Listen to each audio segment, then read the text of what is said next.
auditeurs et téléspectateurs de la radio et télévision Tambara, vous pouvez désormais suivre votre chaîne de télévision préférée Tambara sur le satellite BadrSat 7, angle 26 degrés Est, fréquence 11010, polarisation verticale, symbole REC 27500.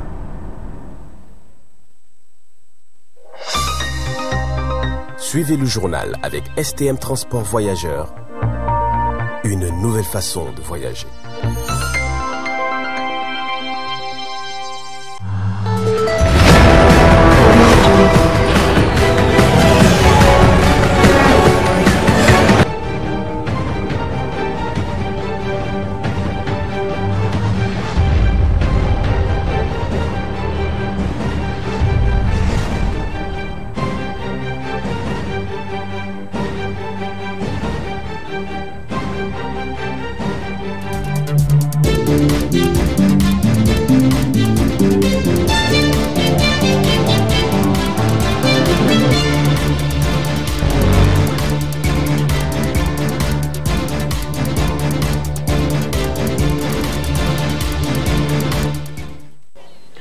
Bonsoir messieurs, dames, très ravi de vous retrouver dans cette grande édition d'informations sur la voix et le miroir de la femme.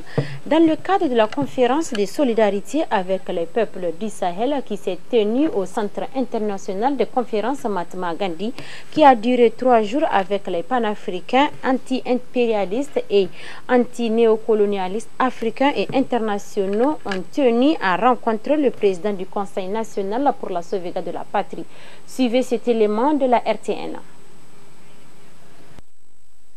Présent à Niamey dans le cadre de la conférence de solidarité avec les peuples du Sahel tenue du 19 au 21 novembre 2024, ces panafricains révolutionnaires anti-impérialistes et anti-néocolonialistes africains et internationaux ont tenu à rencontrer le président du Conseil national pour la sauvegarde de la patrie, chef de l'État, le général de brigade Abdurrahman Tchani, pour lui faire le point des travaux effectués durant les 3 jours.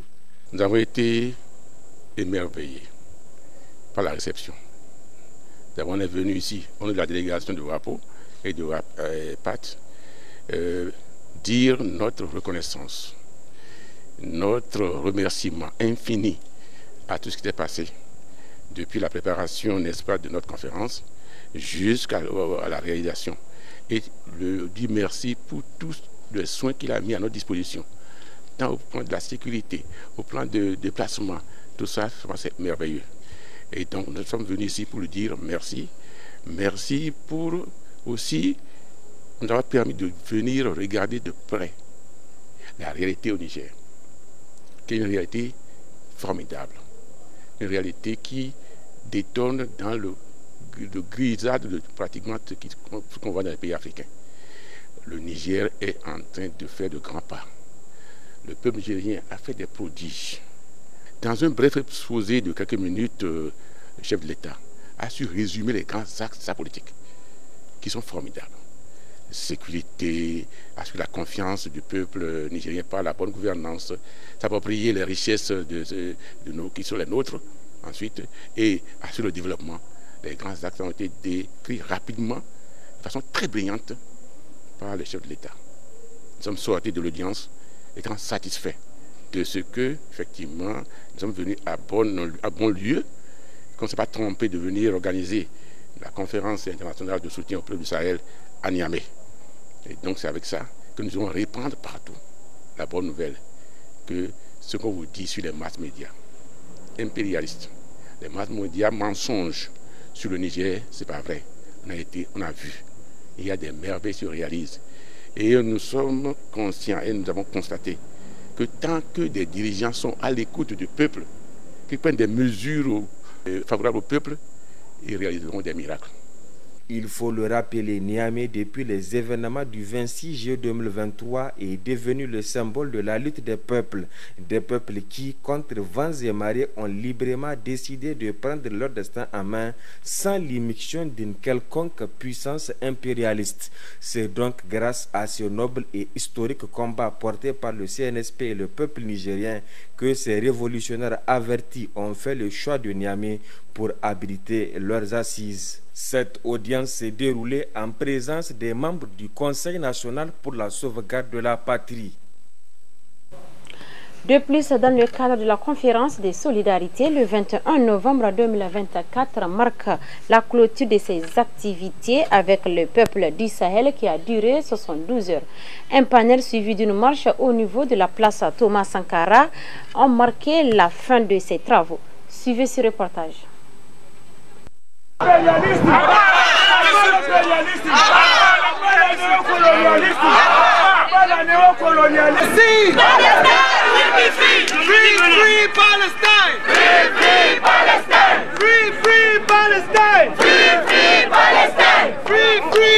Tout comme l'ont fait d'autres camarades, pour avoir accepté non seulement de venir participer aux travaux de cette conférence, mais aussi d'avoir marché jusqu'à la place Thomas Sankara, un grand symbole de l'anti-impérialisme, thème de notre conférence. Merci camarades, merci d'être venus, merci d'avoir marché. Vous avez fait des kilomètres rien que pour marcher. Marcher et soutenir le peuple palestinien. Vous vous souvenez de George Floyd, lorsque les Américains ont déposé leurs genoux sur son cou. C'est de cette façon que les Palestiniens vivent. Ils vivent dans des conditions difficiles. Dieu merci, avec le WAPO, le peuple nigérien et les panafricanistes du monde entier, venus des 4 coins du monde, ils ont marché pour dire non, pour dire non, pour dire non aux impérialistes. Ils stoppent à ce qu'ils sont en train de faire contre le peuple palestinien. On ne peut pas supporter cela, cela n'est pas supportable. L'Alliance des États du Sahel soutient de tout cœur le peuple palestinien. Nous sommes contre les impérialistes qui sont là pour nous diviser, pour chercher à déstabiliser nos États. Nous sommes contre cet impérialisme-là. Nous soutenons le peuple palestinien. Nous sommes de tout cœur avec eux. Alors, Cabral disait sur la tombe de Nkrumah que le grand cancer des mouvements de libération nationale, quand on tente de libérer l'Afrique, c'est le cancer de la trahison. Eh bien, il faut absolument que le peuple du Niger, le peuple du Burkina Faso, le peuple du Mali, eh bien, s'organise de telle sorte que, cette fois-ci, le cancer de la trahison ne passe pas. Et que toutes les tentatives de déstabilisation échouent fondamentalement, très clairement. Ça, c'est un élément important. Nous devons apprendre à tirer les leçons de pourquoi nos prédécesseurs ont échoué quelque part. Parce que ceux d'aujourd'hui ne sont pas plus héroïques que les Amilcar Cabral, les Nkrumah, etc., etc. Mais nous devons tirer les leçons de ce qu'ils ont apporté d'abord, les leçons de ce qui a fait que ça n'a pas marché à leur temps, et faire en sorte que cette fois-ci, cette seconde phase de libération nationale de l'Afrique soit celle qui portera effectivement définitivement l'Afrique hors du sous-développement, définitivement l'Afrique hors effectivement de l'exploitation et de l'oppression des impérialistes, et portera définitivement l'Afrique pour devenir demain une grande puissance capable de rivaliser avec toutes les autres puissances du monde. Voilà en fait l'objet fondamental pour lequel nous étions là. Effectivement, nous avions eu à convoquer des 4 coins du monde un bon nombre des acteurs de la société civile pour partager avec eux les idéaux anti-impérialistes. Aujourd'hui, pendant ces 3 jours, nous avions eu à faire des conférences après le lancement de l'ouverture, des conférences sur beaucoup de thèmes qui cadrent avec l'unité africaine, parce que la conférence porte sur la solidarité avec les peuples du Sahel. Donc à travers cette conférence, nous avions eu à partager des idées sur l'unité africaine et tirer des leçons du passé de nos grands-parents, nos ancêtres. Donc à travers cette conférence, vraiment on a eu à échanger avec ceux qui sont venus de beaucoup de pays, plus de 30 pays au Niger, et on a partagé des idées.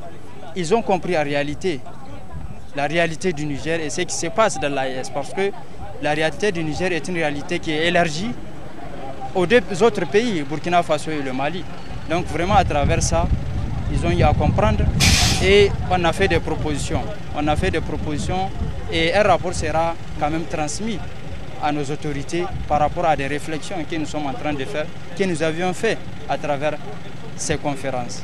Et aujourd'hui, nous sommes là pour une manifestation de soutien, parce qu'au cours de ces assises, nous parlons de l'unité. Et l'unité de ces acteurs, ou bien du peuple africain, c'est aussi la compassion envers ces peuples opprimés, notamment dans le monde, le peuple palestinien. Donc on a jugé intéressant de pouvoir faire une sortie, une manifestation pour démontrer aux yeux du monde que nous sommes contre ce que les puissances occidentales sont en train de faire contre la Palestine nous sommes contre cette attitude de pouvoir inciter l'Israël à pouvoir créer de dommages à la Palestine et que la Palestine doit vivre une vie normale tout comme les autres pays. Le monde est complice. Le monde est complice. Libérez Palestine. Libérez Palestine. Libérez Palestine. Libérez. La synergie de l'organisation de la société civile a remercié les peuples pour la mobilisation de la marche qui s'est déroulée le 16 novembre 2024. Suivez cet extrait. Cette mobilisation à travers les structures de forces vives reconnues sur l'échiquier national comme étant sincères et à l'avant-garde de la lutte pour la refondation du Niger depuis le 27 juillet 2023 a démontré à la face du monde et que le peuple nigérois demeure encore debout, uni et solidaire autour du CNSP qui constitue un n'en point douter.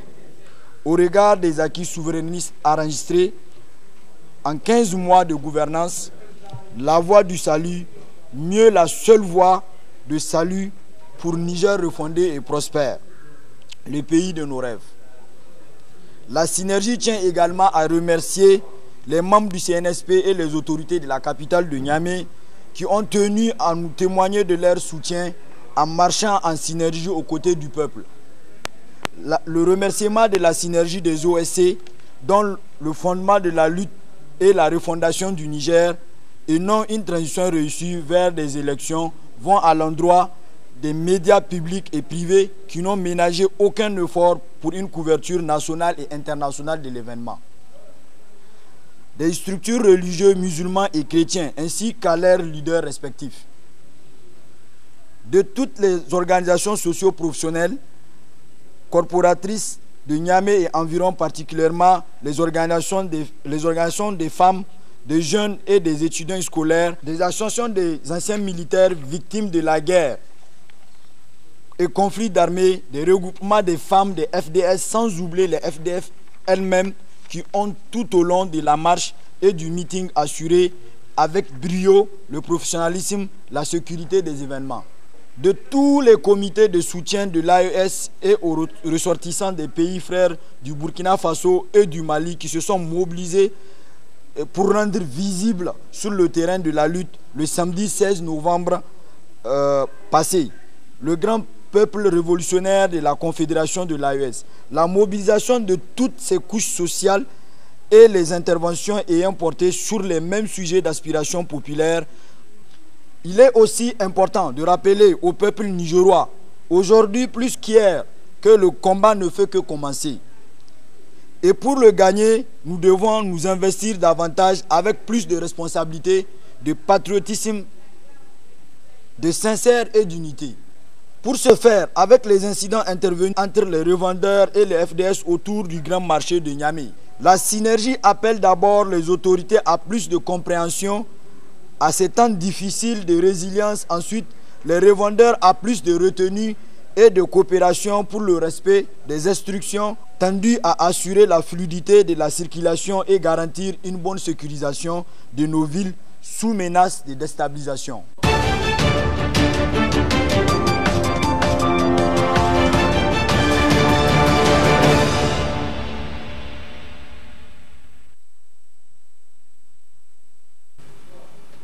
La page internationale de cette édition nous amène au Mali à la nomination de Abdoulaye Maïga, le nouveau Premier ministre, a fait rappeler ou soulever son portrait sur ORTM. Suivez plutôt. On le connaît, Abdoulaye Maïga, mais depuis peu, ses concitoyens lui ont trouvé un surnom que ses déclarations événementielles dictent désormais. Le monde se souviendra qu'après avoir été abandonné en plein vol, le 10 juin 2021, que nous refusons tout amalgame au service de l'obscurantisme. Je répète. Revoilà donc Abdoulaye Maïga, auréolé du titre et grade de docteur en sécurité et défense, de général de division, désormais Premier ministre depuis ce 21 novembre 2021. On le savait dans l'antichambre de ses fonctions de chef de l'administration malienne, puisqu'ayant été ministre d'État et même occupé le fauteuil du Premier ministre par intérim. expert en sécurité internationale et défense, en gestion des conflits et bonne gouvernance, droits de l'homme et droits humanitaires. Il a la réputation de disposer d'une grande capacité dans les négociations de haut niveau, de rédaction des rapports et des correspondances. Autre préjugé favorable, l'instauration et le maintien des relations harmonieuses et apaisées de travail n'ont aucun secret pour lui. Une maîtrise qui en appelle bien d'autres, celle de l'informatique dans ses composantes Microsoft Project, Word, Excel, PowerPoint, Outlook, celle du français et de l'anglais parlé. Le docteur en sécurité internationale et défense, aspirant docteur administration des affaires en management, des compétences appuyées de 3 masters 2 en droit de l'homme, droit international et humanitaire, en sécurité internationale et défense, en études stratégiques et politiques de défense. Toutes choses qui lui ont permis d'occuper des postes importants au plan national et international. Officier de police des Nations Unies, MONUSCO en RDC, analyste alerte et prévention pour l'Union africaine, officier chargé de programme et analyste en charge du terrorisme, de l'extrémisme violent et de la sécurité maritime à la CEDEAO, membre du comité éditorial du journal de l'Union africaine pour la prévention et la lutte contre le terrorisme, entre autres. Statut faisant de lui un chargé de cours d'expérience dans de nombreuses écoles civiles et ou militaires. Des mérites reconnus par des distinctions honorifiques, médaille des Nations Unies pour la MONUSCO, médaille de mérite militaire, chevalier puis commandeur de l'ordre national. Le militaire diplomate réputé fin négociateur n'ayant pas sa langue dans la poche, avec sa nouvelle casquette politique, saura-t-il faire l'alliage nécessaire pour relever les défis? Messieurs, dames, c'est ici que se referme ce 20h15 sur la voie et le miroir de la femme. Restez toujours accompagnés de nos programmes. Bonne soirée.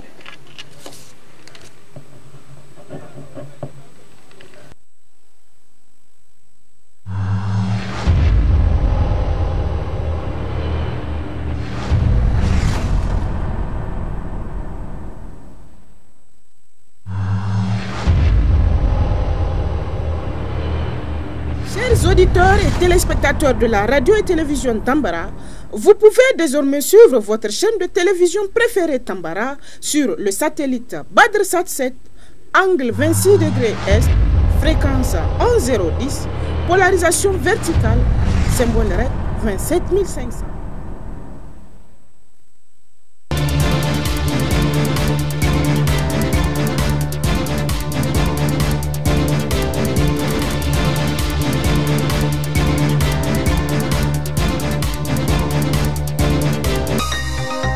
Ce journal vous a été présenté par STM Transport Voyageurs. Une nouvelle façon de voyager.